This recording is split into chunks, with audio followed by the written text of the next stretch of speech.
Nice to be here. Thank you for inviting me. Thank you. So we know each other for more than a year now. I guess even more than that.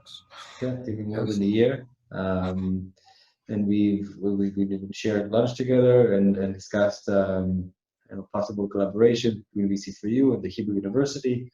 Can you tell me more about yourself, your background, and what you do today? Yes. Thank you for asking. So I'm the head of strategy and entrepreneurship area at the business school at the Hebrew University. What I do is what I focus mainly is my research focuses on startups and VC world. I try to see what in the team level of the startups. I'm trying to understand what types of team may succeed more than other teams. I also look on investors, how they choose their startups. An average VC sees like 1,000 companies a year and eventually invest in 2-3 companies usually. So I try to understand what makes them choose one opportunity over the other. And on the macro levels, I work with I'm working with policymakers. I was a member recently in a team that tried to formulate the new angels law for Israel because the previous one ended.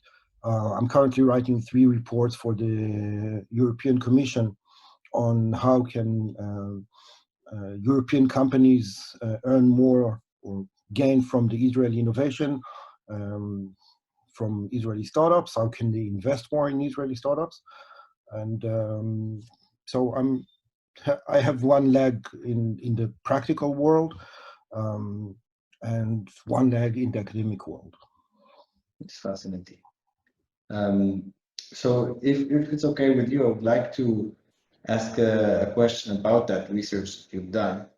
Do normal signals predict startup exits and failure? And in your opinion, how much of the decision-making process in VCs today is based on intuition, and how much is based on actual data, and how does that correlate with actual success? So that's a very interesting question. That I'm saying it's interesting because that's what I study.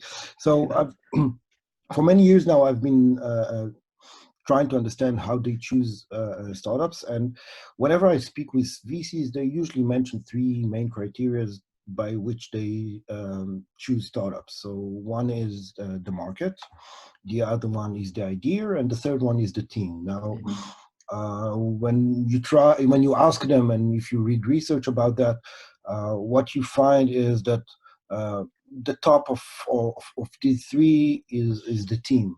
So when I get and ask them about teams, so how do you pick the team? So you get to see that it is a kind of non-formal rules, some heuristics, lots of experience, and yes, a lot of hunch, a lot of gut feeling whether this is a good team. So they may say that we wish to examine whether they speak nicely to each other, how they relate to each other.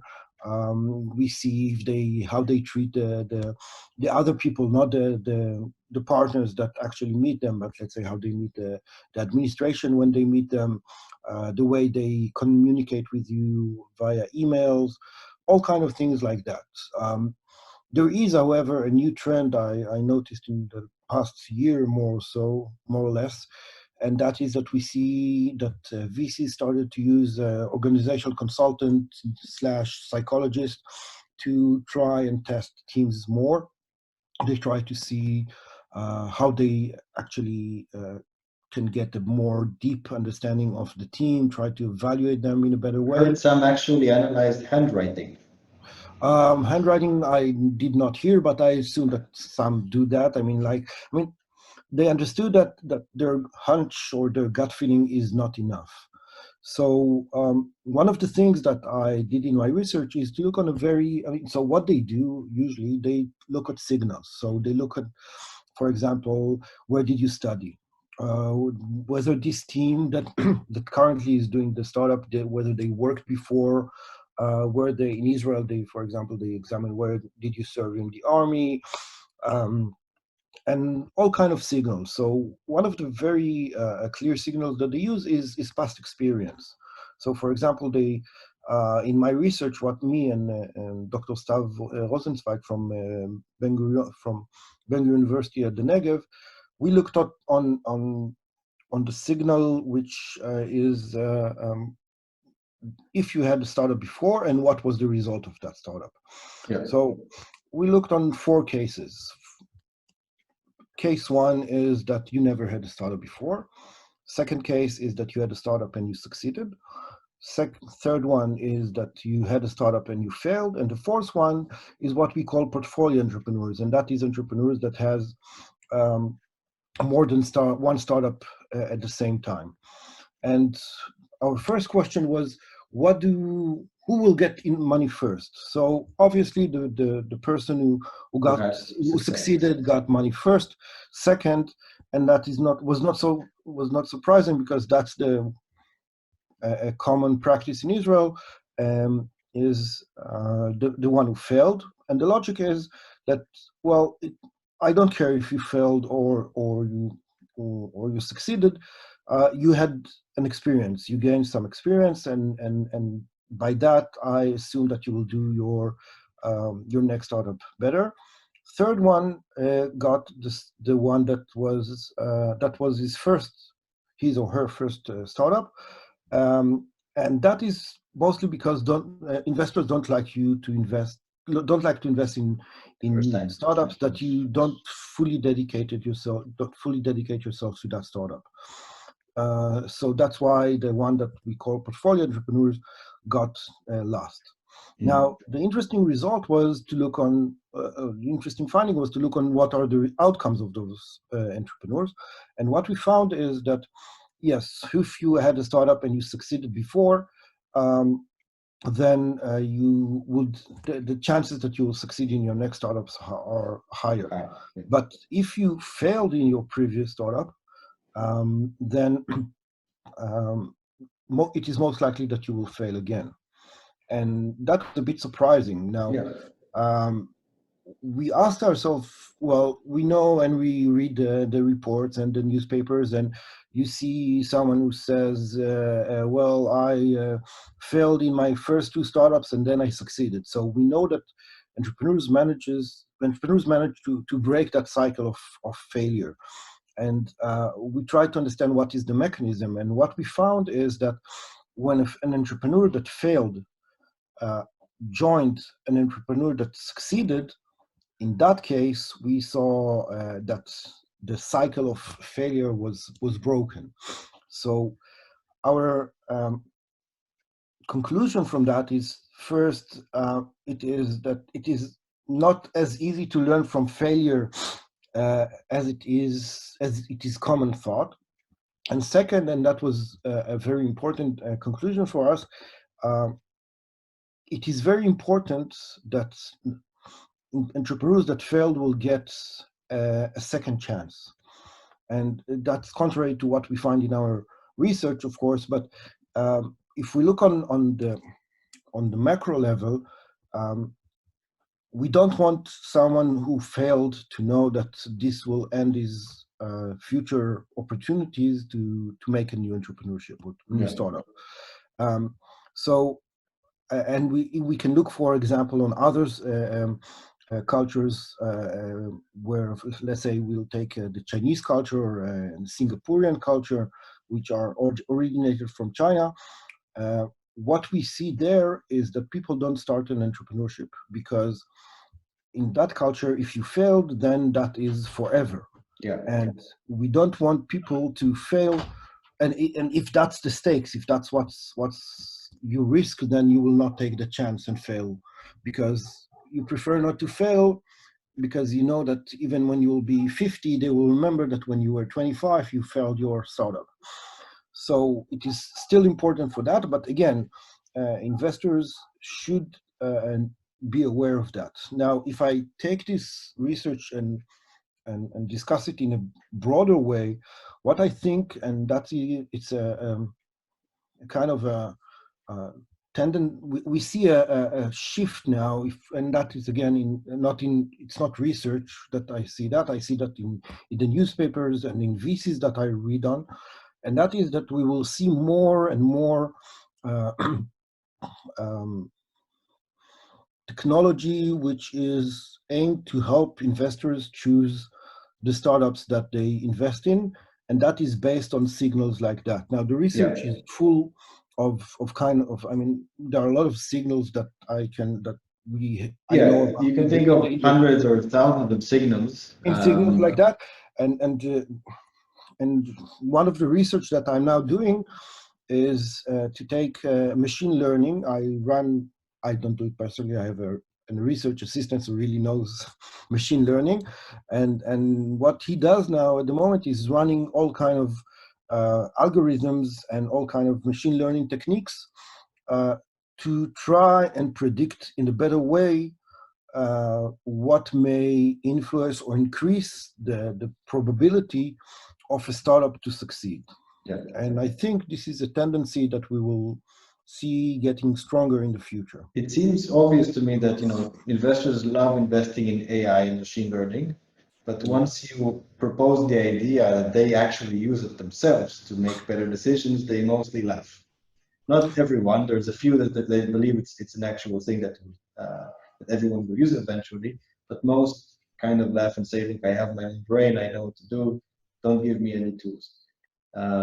So, how do you think the market is ready for investors actually utilizing these decision supporting tools? So that's an interesting question. I think one of the problems here is that you need to be the first. I mean, once someone will do it and succeed, we will see the market shift toward that. But I Yeah. spoke with an investor who tried to build a fund based on AI, and he said that his major difficulty was to convince the limited partners to give him money to invest using this Yeah. technology, because he said, well, they rather invest in the old way because this is safer for them. They will say, well, we invested like everyone else invests. And once and if they fail, then they don't have to justify that to their managers.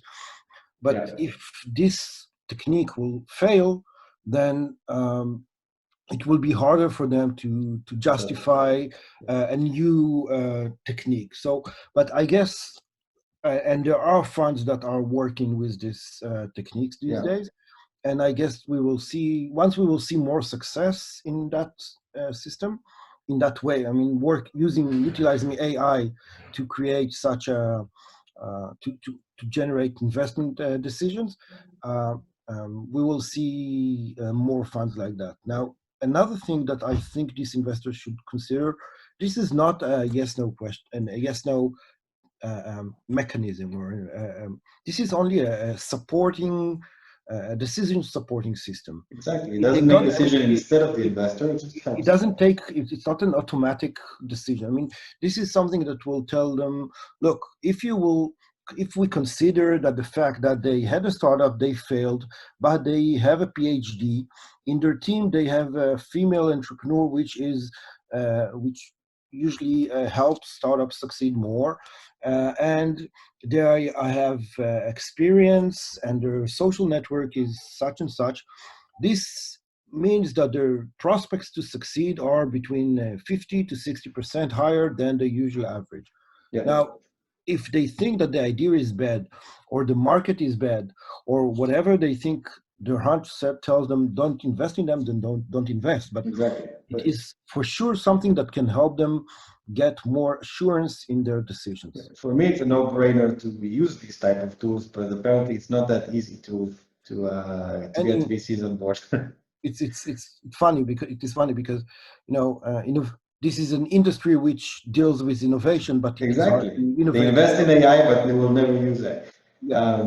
Yeah. So as you know, we spoke briefly about it, that we're also building an AI engine for exactly this purpose of the wiser VC.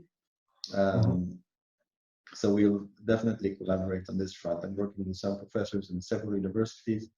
We should definitely talk more about that in the future.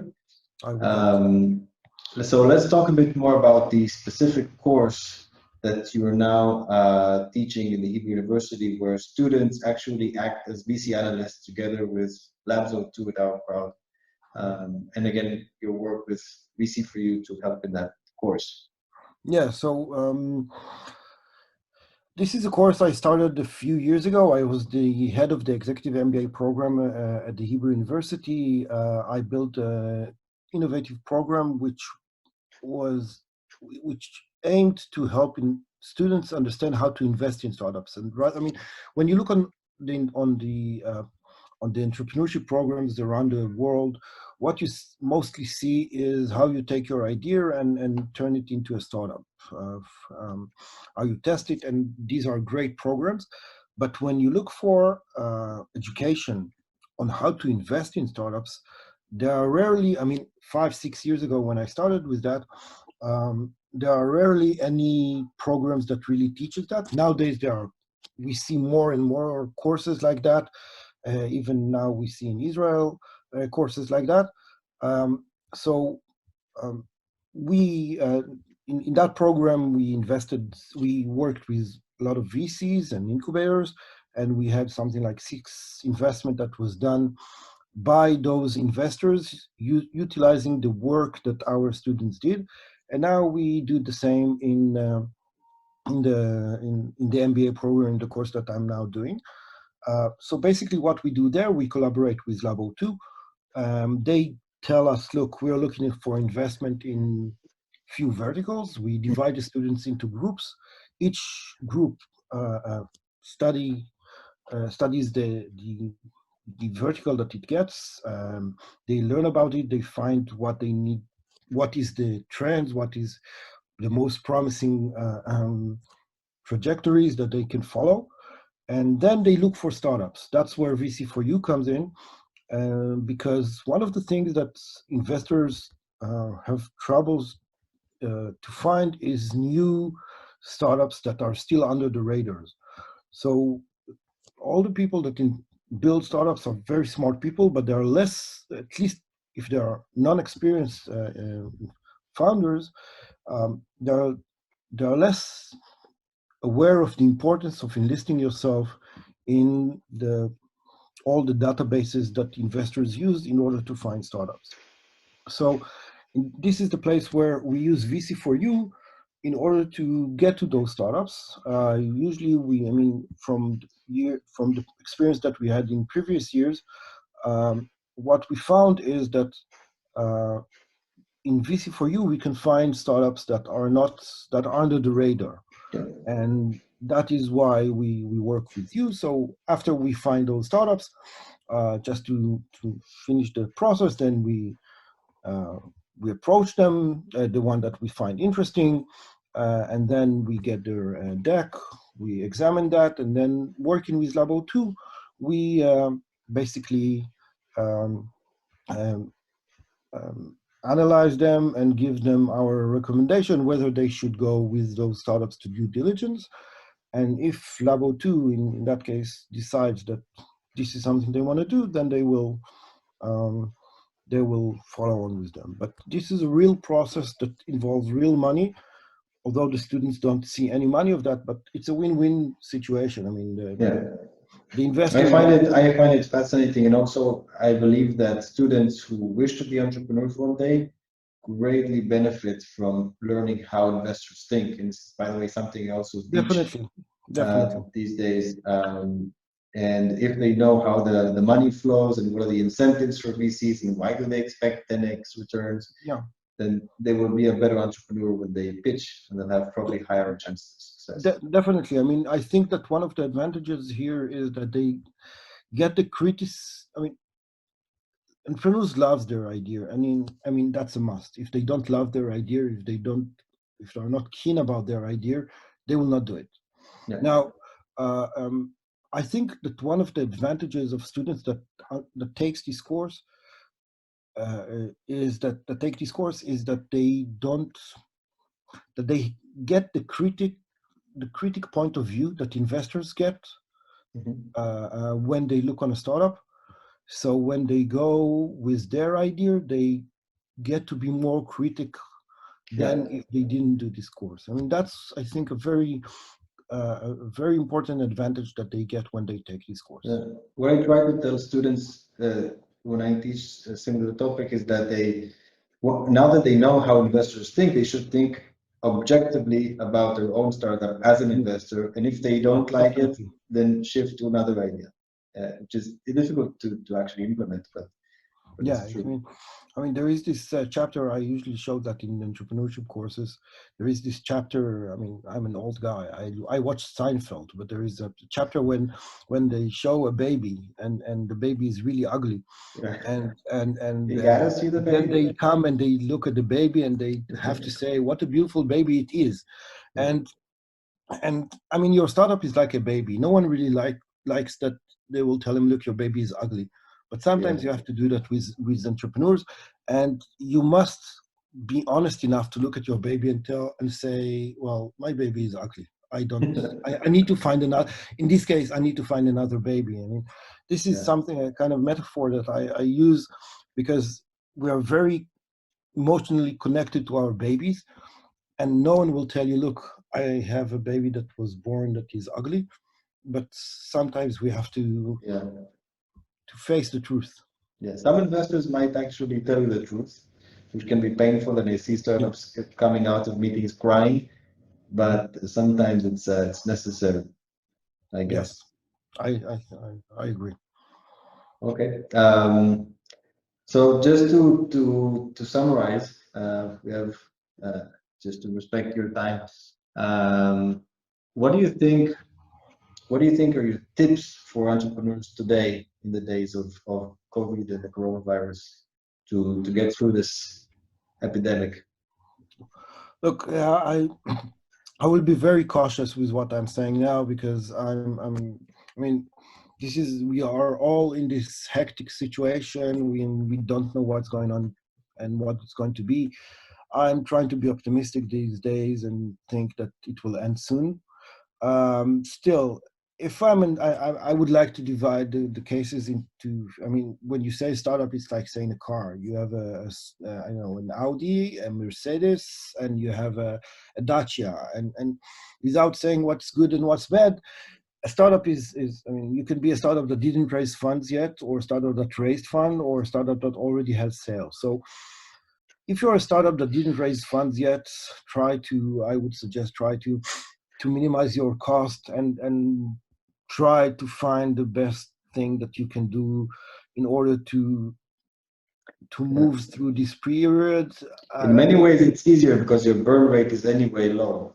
yeah. So try to send people home as much as you can while still keep. I mean, there is a trick here because the main advantages in many startups, the main competitive advantage are the people, are the knowledge that you have. So try to think who from those people you can't lose.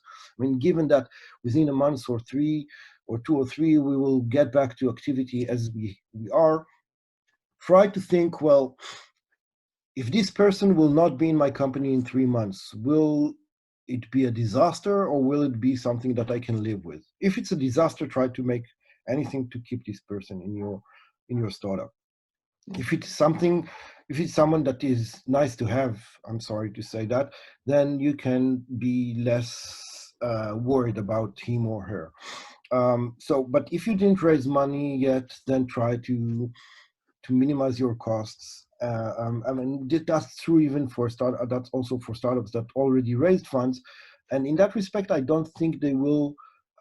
They're not supposed. They don't supposed to have any big issues because they can minimize their burn rate, and they already raised funds, so they just need to try and keep it as low as it is. What we know from the past, if we look, for example, on the 2008 crisis, is that startups that already raised fund before the crisis got more follow-on investment. So because investors try to save what they already had. But Yeah. if we look on startups that didn't raise funds, that's a bit more problematic. So you need to try and take this time and and and improve your value proposition, working on your canvas, working on whatever you're doing, just to make it better and practice your pitch in order to, I mean, investors still make meetings these days. I mean, Yeah. they, especially angels that are relevant to this stage, they might be less keen to invest these days, but still try and practice, try to improve what you're doing, try to build or to generate meetings for post-corona days or once we Yeah, will. most investors claim that they are still taking on new deal flow. Yeah. At least that's what they claim. So things are No, still happening. I know that they are maybe they are not meeting people, but they can have Zoom Video meetings. So conference. try to make the best out of it while minimizing costs. But I don't think I said anything that original or surprising here. Let's hope that it will end soon for all of us. I hope so. I'm optimistic, but that's just me. Yeah, me too. All right. So thank you, Shai. Thank you. So we'll stay in touch soon then. Thank you. Keep Thank you safe very and much. have a good